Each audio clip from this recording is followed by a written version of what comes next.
buenas tardes, o buenas noches, o buenos días, dependiendo de quiénes, con ustedes, mis estimados alumnos y alumnas, revisen este material de la unidad 1, clase 4. Prosiguiendo con los autores que abordan el término de poder o el concepto de poder, para poder entender, valga la redundancia, para así poder entender el concepto del poder, es importante que revisen muchos autores, pero en este caso voy a recomendar Max Weber, Clark von Clausewitz y Raymond Aron. Hay otros y muchos otros autores que vamos a abordar, que ustedes pueden abordar y que nosotros posteriormente vamos a seguir abordando sobre la concepción del poder como concepto y como poder en las relaciones internacionales. En este caso, al hablar de Max Weber, como sociólogo, economista, jurista, historiador, politólogo alemán, considerado uno de los fundadores del estudio moderno de la sociología y la administración pública con un marcado sentido antipositivista. Max Weber, en sus obras Sociedad, Economía y Sociedad y la Política como Vocación, señala lo siguiente: el Estado es aquella comunidad que dentro de un determinado territorio reclama para sí el monopolio de la violencia física legítima, ejerciendo como éxito la dominación con carácter institucional, ya que reúne todos los medios materiales en manos de los dirigentes por tener un derecho propio. El Estado, como todas las asociaciones políticas, históricamente que le han precedido, se ha dado una relación de dominación hombres sobre hombres, cuando se evidencia la obediencia, esta que está condicionada a los poderosos, quienes, atendiendo a motivos de temor, esperanza, diversos intereses, el aparato administrativo, logran mantener con éxito su pretensión del monopolio con el uso legítimo de la fuerza física para dar cumplimiento a su orden, un orden llamado jurídico, la cual los dominados acatan la voluntad o el poder legítimo de los poderosos.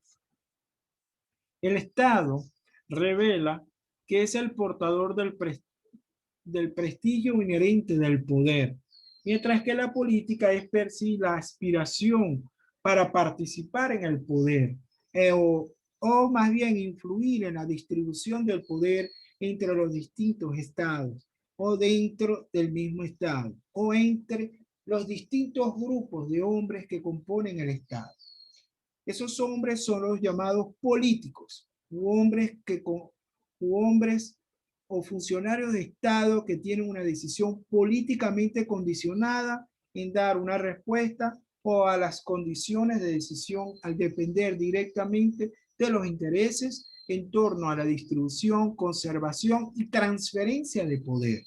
Los políticos son en sí mismos quienes hacen la política como una aspiración al poder, y el poder es el medio para la consecución de otros fines ideales egoístas o simplemente para disfrutar del prestigio que este poder le confiere. En ese sentido, Weber sostiene que hacer política es tratar de influir sobre la distribución del poder entre las distintas configuraciones políticas y dentro de cada una de ellas. De allí que abarca el papel que debe jugar el político, sin hacer de la política una profesión al vivir para la política, a menos que tenga su propio patrimonio. O vivir de la política es tratar de hacer de ella, la política, una fuente duradera de ingresos. Ahora, mis queridos amigos, los fenómenos de la distribución del poder dentro de una comunidad se dan por clases, estamentos y los partidos. Según se interpreta, según se interpreta de Weber, hay una noción de poder en la sociedad, la cual está distribuida en los órdenes económicos, social y políticos, respectivamente. El poder es definido como la probabilidad de imponer la propia voluntad dentro de una relación social, aún contra la resistencia o cualquier sea el fundamento de esa probabilidad. Concepto que apunta a la capacidad del individuo de imponerse sobre sus semejantes, su voluntad, intereses, valores, venciendo la resistencia del otro, así como la relación del poder que se equipara a la competencia, a la lucha, al control de las probabilidades de vida y la supervivencia, regulada por un determinado orden legítimo a un proceso de selección social donde se da un triunfo de los mejores dotados en cualidades, entiéndase fuerza, astucia, capacidad creadora o cualquier otra. Tal selección pareciera eterna en el tiempo, pero esta puede cambiar solo en los medios de lucha, teniendo siempre el triunfo de que disponga de los medios necesarios. Weber da a entender que las cualidades personales del individuo están condicionadas las probabilidades de adquirir poder en los distintos órdenes de esa sociedad que compite. Es decir, que la posesión de poder se da en distintas formas de dependencia en las disposiciones de ese mismo individuo, entendiendo en sí mismo que la dominación está definida como la probabilidad de encontrar la obediencia a un mandato determinado en un contenido entre personas dadas, es decir, es la voluntad manifiesta, el mandato del autor dominante que influye sobre los actos de otros actores dominados. Con la dominación da lugar al monopolio de intereses y el ejercicio de la autoridad, el poder de mando y el deber de obediencia. Weber destaca que la dominación se relaciona y se manifiesta y funciona en base a la forma de régimen de gobierno, sustentándose en un ordenamiento jurídico para establecer la figura de organización o aparato del mando burocrático, creando una reacción sociológica. Señores y señores, aparato de mando dominados y con ello una distribución de poder. En consecuencia, la dominación es la suma del poder, la capacidad de ejercer influencia sobre la acción de unos y otros sobre otros, ya sea por imposición, conveniencia, y por ende hay una legitimidad que le respalda en la aplicación de ese ordenamiento jurídico, aceptando como válido y subyace en sí mismo la obediencia y con ella el reconocimiento en la vinculación estrecha entre gobernantes, dominantes y dominados. Obviamente, la dominación, según Weber, va a apelar a tres grandes principios. La legitimidad, que se manifiesta con la autoridad en un poder de mando, ejercido en un sistema de normas nacionales estatuidas, pactados u otorgadas, que establece la obediencia a las normas y no a la persona. Hay una obediencia basada en la autoridad personal, ya que puede darse por tradición o por costumbre, y la creencia en un carisma o efectiva revelación a la gracia concedida a ciertas personas, convirtiéndolas en redentores, profetas, simples héroes. Por ello, Weber sostiene que hay tres tipos de dominación. Una dominación legal o burocrática que se fundamenta en el estatuto o la ley escrita, impersonal, obedece no a la persona, sino a la regla estatuida, en el punto de establecer el propio tiempo a quién y en qué medida debe obedecer. La dominación tradicional se basa en la creencia en la santidad de los ordenamientos y los poderes señoriales existentes de siempre, y su tipo más puro es el dominio patriarcal. El dominio carismático, que se fundamenta en la devoción afectiva de la persona, del Señor y los dotes sobrenaturales del carisma, en particular de las facultades mágicas, revelaciones o heroísmo del poder intelectual u oratorio del tipo el que manda es el caudillo y el tipo que obedece es el apóstol. Indudablemente ustedes aquí están, si ustedes han percibido bien, hablamos de un Estado que ejerce un poder sobre los dominados, dominante, dominado, y también el poder que viene dado del propio individuo, que nace del propio individuo o que es dado por la normativa. Y esto le genera un ejercicio del poder de los dominantes dominados. Si ustedes lo pueden percibir, lo ven tanto en un contexto interno de los estados, dentro de los organismos, como también dentro del sistema internacional en líneas generales, para que ustedes tengan una idea de lo que es la figura del poder. Avancemos. Está también el señor Clausewitz. Clausewitz habla de una manera muy interesante. Él es militar, fue militar prusiano y uno de los más influyentes historiadores teóricos de la ciencia militar moderna. Nuestros compañeros y amigos militares lo deben conocer muy bien y saben lo que yo estoy diciendo.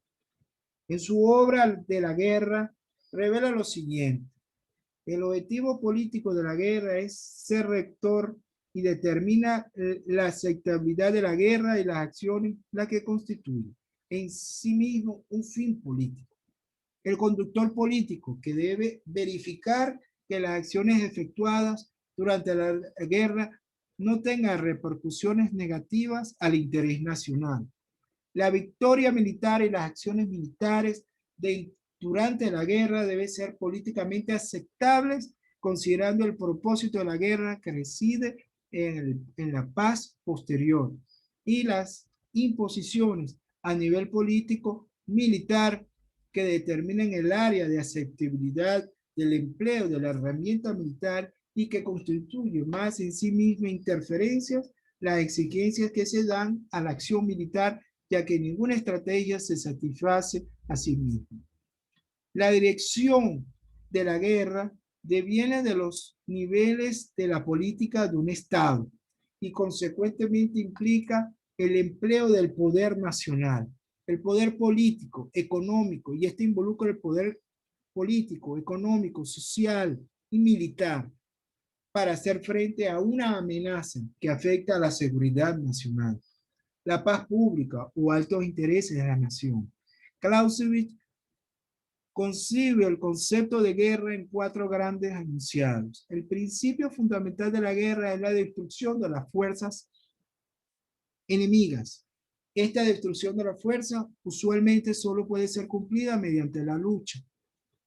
Los enfrentamientos mayores que involucren todas las fuerzas llevan los mayores éxitos y los éxitos per se más grandes se obtienen cuando los enfrentamientos se funden en una gran batalla. La naturaleza dual de la guerra expresa 2 tipos de conflicto que tienen un propósito de acuerdo con un propósito político. En primer lugar, la guerra se realiza con el fin de derrotar al enemigo, destruirlo en una entidad política autónoma para forzarlo de otra manera a cualquier clase en términos de paz. Y en segundo lugar, las guerras se realizan para obtener ventajas limitadas con el objeto de retener ventajas y sentarse en las mesas de negociaciones. Eso, ya ustedes pueden percibir la figura del concepto del poder, cómo va tejiendo el empleo del uso de la fuerza y de la guerra como un elemento de forzar, de presionar, de dominar sobre el estado contrario, un estado que está frente a otro. En el plano de las relaciones internacionales, en el orden internacional debe tener legitimidad en cuanto a la legitimidad, en la aceptación por todos los estados que lo integran. Ahí podríamos llamar de la guerra limitada, que es la conducción de las llamadas guerras clásicas, que es la simétrica, la guerra, los métodos de lucha de clases que están determinadas o confinadas en el derecho humanitario, La lógica que comprende básicamente la dotación individual, el equipo militar, la fuerza y la disposición de los recursos para el sostenimiento de esa guerra y los medios en el despliegue en el terreno para facilitar las maniobras. Características propias que estaría a cargo del Estado y que elabora un presupuesto. Y también están los principios de la guerra, que es el objetivo de la guerra definido como una estrategia nacional que impone una estrategia militar y en la táctica y que determina los objetivos intermedios para las batallas para coadyuvar al objetivo final. Y la ofensiva, que consiste, está también la ofensiva, que consiste en tomar y retener y aprovechar la iniciativa, que es mantener el ímpetu del ataque.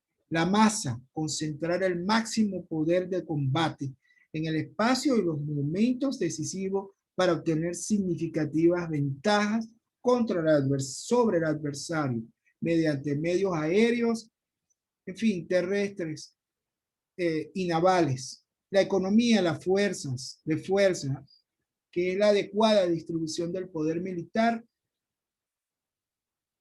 en el campo de batalla, aplicando todo tipo de esfuerzo principal y poco así o casi nada de los esfuerzos secundarios. La maniobra, como características propias que se dan dentro del presupuesto de la guerra, la maniobra, que consiste en colocar al enemigo en una posición de desventaja mediante la aplicación flexible del poder de combate de acuerdo con la disposición y los medios del enemigo en el terreno y el ambiente operacional. Está también la unidad de comando, que es la necesidad del líder con la responsabilidad de asegurar los esfuerzos que dirigen a obtener el objetivo impuesto, ya que el éxito depende del mando centralizado, la ejecución de descentralizada, de acuerdo a los niveles de responsabilidad en un teatro de operación. La seguridad, que implica permitirle al enemigo obtener una ventaja imprevista, no permitirle, mejor dicho, una ventaja imprevista, o hacerlo o por sorpresa, mediante el espionaje, la subversión y la inteligencia enemiga. La sorpresa como un elemento notable en la guerra para atacar al enemigo en el lugar, en el momento, en los medios menos esperados, que es un factor en sí mismo dentro de la guerra. Y el noveno, la simpleza, la elaboración de los planes sencillos, claros, comprendidos en los niveles de mando, en la ejecución, en el empleo de los civiles de ser necesario. Indudablemente, mis queridos amigos, esto instituye la teoría de la guerra en la geopolítica y estaríamos hablando de que, ya que permite en sí mismo, cuando uno revisa en su texto de la guerra de Clausewitz, la guerra en la geopolítica, ya que permite estructurar un pensamiento estratégico, político y geopolítico desde una perspectiva realista, al punto de convertir a Clausewitz en el padre de la estrategia moderna y de la geopolítica moderna de Alemania. Este sirvió de base luego para la Primera y la Segunda Guerra Mundial. Se desprende el conocimiento geográfico por parte de Alemania, ¿no? Me explico. En este sentido, se desprende el conocimiento geográfico. No solo tiene un objetivo único en la obtención máximo beneficio en los términos puramente políticos y militares, sino que sirve para organizar estratégicamente el espacio económico, el poder económico y social, el espacio económico y social del Estado, de manera de que el aparato estatal esté preparado ante cualquier contratiempo, teniendo las herramientas y los conocimientos necesarios que, que atienden contra la soberanía. Es la geopolítica, es el saber estratégico, ¿no? Estratégico es que está unido no solamente a las prácticas militares, sino a lo económico, a lo social y por ende a la política. Son estas prácticas estratégicas que hace de la geografía un elemento esencial para que los estados detenten su poder. ¿Se acuerdan que yo les hablé del poder tangible? Ahí está la figura del poder eh, del Estado. Y en segundo término,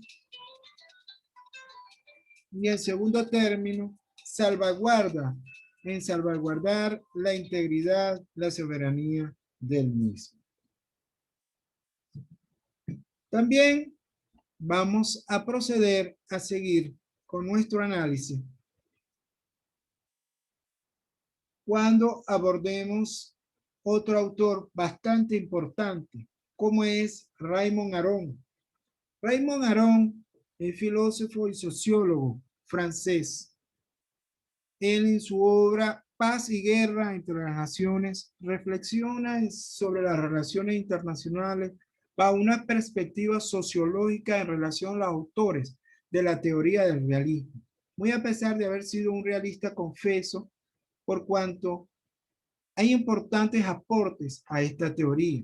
Fue la necesidad de definir el interés nacional para servir de guía a las naciones, a las acciones de los estados.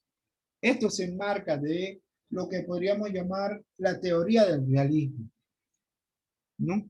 Sin embargo, su propia concepción ha sido cuestionada. Él mismo postuló la sociología histórica como un método de análisis de las relaciones internacionales partiendo del estado naturaleza o de la guerra potencial en un ámbito interior de los estados.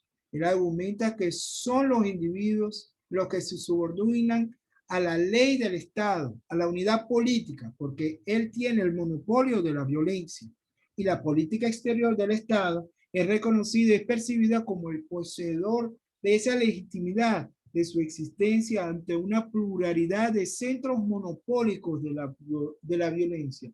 Entiéndase en el sistema internacional. En el campo de las relaciones internacionales, son los estados los que se esfuerzan por imponerse unos a otros sobre la base de su propia voluntad y no hay un poder central y subyace la supervivencia. Raymond Aron en gran medida se inspira en Clausewitz en su concepto de la guerra total o absoluta como referencia para su estudio de la guerra y proporciona ideas para su teoría en las relaciones internacionales vista la alternancia de esas relaciones de la paz y la guerra y que se complementa con los conceptos de la diplomacia, la estrategia, los medios violentos y no violentos que utilizan los estados para alcanzar objetivos y defender sus intereses. Raymond Aron sí critica a Max Weber. Él le dice, bueno, las concepciones nacionales e imperiales de la política del poder del Estado, al calificarlo de darwinista, nacionalista, nietzscheanas, marxistas, al basarse en un concepto de lucha y dominación. Raymond Aron también se cuestiona a su vez y en gran medida busca, y ya lo veremos en nuestra oportunidad, a Hans Morgenthau cuando aborda el concepto de poder y propone que ese concepto tenga un carácter relacional que permita reconstruirlo bajo una genealogía del poder encaminado en la teoría social de las relaciones internacionales. Raymond Aron habla de que el poder es el poder potencial o la capacidad medible de producir o destruir, mientras que el poder de una persona o comunidad no es rigurosamente mesurable debido a la diversidad de los objetos que se asignan y los medios que se emplean. Él revela en gran medida que el poder debe de ser visualizado como la capacidad que tiene la unidad política del Estado de imponer su voluntad a los demás estados, al tener que emplear la violencia y la diplomacia en medios de tiempos de paz y de guerra y establecer los objetivos eternos como son la seguridad, el poder y la gloria y los históricos que verían de acuerdo a las circunstancias, espacios geográficos, importancia militar y la estrategia. Bueno, mis queridos amigos, estaremos avanzando hacia la otra unidad, que sería la unidad número 2. Pero les informo y quiero decirles con mucho detalle que hay muchos autores que hablan sobre el poder. No se ciñen solamente en los aquellos que yo les he mencionado. Busquen otros. Hay muchos. Hay Michel Foucault, está, Dios mío, ¿qué les puedo decir? Se me viene ahorita Foucault en este momento, pero hay otros autores que abarcan muy bien el término de poder. Bueno, muchísimas gracias y seguimos en nuestras clases próximas, que será la número 5 y será referida a la unidad número 2.